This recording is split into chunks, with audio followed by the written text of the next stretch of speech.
Soha would agree, and I see her videos a lot. She's so happy while she finishes, right? So it's actually more physiological change because when you're exercising, you sweat it out, you release the so-called endorphins, which are your good hormones, and that makes you happy, right? So there are multiple reasons for all of us to exercise. You can choose whichever way you want to do it, but yes, at the end of the day, the way we drink, I tell everybody, the way we eat and drink every day, all 365 days in a year, similarly, you should have some kind of a physical activity every day. There should not no be Sundays or Mondays where you should avoid. So there's some form of exercise which is very, very important.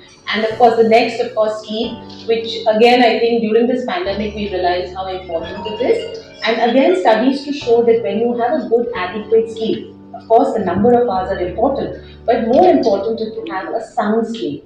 And that also has to do with a lot with the food which you eat.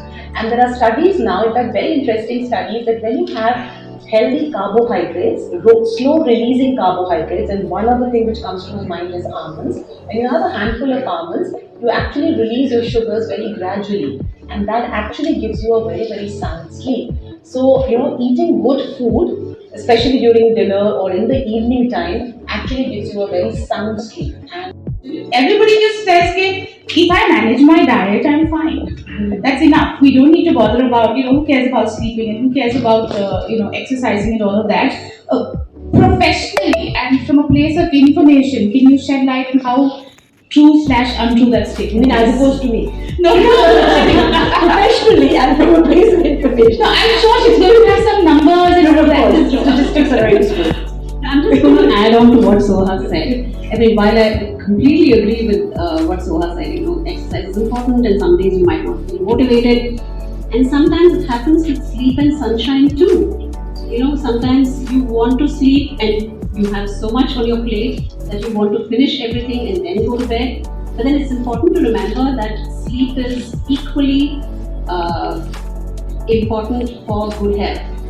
We all know that good nutrition is one of the strong pillars for good health. So is exercise or physical activity. So also is sleep. Adequate sleep is absolutely essential for good health, and so is sunlight on our skin. It's so important for good health. So all of these, and of course, maintaining our stress levels, or let's say balanced stress. Nobody is without stress, right? All of us do have stress. We learn to face stress in our own ways. We learn to deal with stress, but managing it and dealing with it is very important. So we have all these pillars of lifestyle which overall build health, and that's what keeps us away, or at least postpones all the preventable diseases. If at all we have to get it, we won't get it at a young age. We'll probably, grow old much later. Yeah. Nice. No, but add on question. A lot of stress for a lot of us right now is also, oh my God, I have to get into the gym today, 1.5 hours at least, or 2 hours at least, and all of that. If I had to ask you for a number to say that don't kill yourself in the gym to try and prove a point, what would that be? Number of how much should one ideally be working out and all of that? So normally, what I tell people who I consult for, what I tell them is, if you haven't started at all, start with 20 to 30 minutes a day. Right. Right. But if you are already on track and if you're exercising regularly, keep at least 60 minutes of your day for proper structured exercise.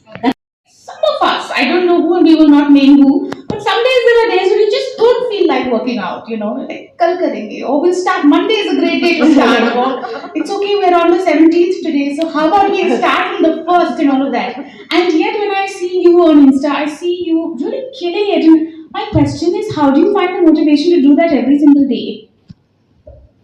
Badam or almonds? Would you like to have, a piece of toast or whatever you would like to have some fruit? Give some options, and also allow them once in a while to have a treat. When I left, I didn't see my daughter in the morning. I told her I'm not going to see you tomorrow because I'm going away to work. She immediately ran off to my husband and said, "Mama's not there tomorrow. We can watch TV and eat ice cream." I was like, "No." I think that the idea is when she opens the fridge also, which she does now, her to be able to see a lot of things that she can eat, as opposed to, and of course there is a shelf that she can't reach, which has a lot of things. Like in school, they teach them traffic signals for foods. So red foods are things that you can never eat. For a child, that's things like coffee or chewing gum because it's dangerous for her. She's too young at the moment. There's orange foods which you can have in moderation, and then there are green foods that you can have all the time. So like fruits and vegetables and almonds. So she already understands that concept. It makes it so simple for them.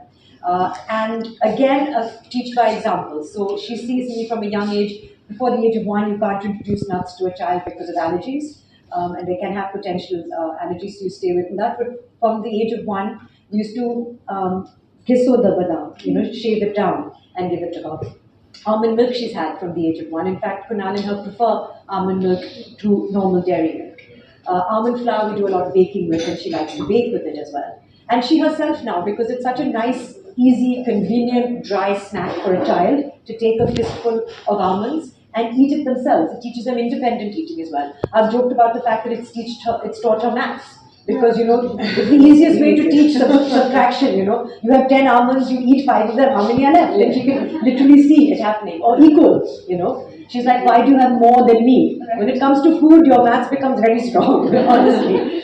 And I find it the most convenient snack because if you lead a life on the go, if you're at shoot, for example, like right now we're going into lunchtime. We don't know what time we'll be able to eat lunch, but we have a very healthy snack available to us on the table.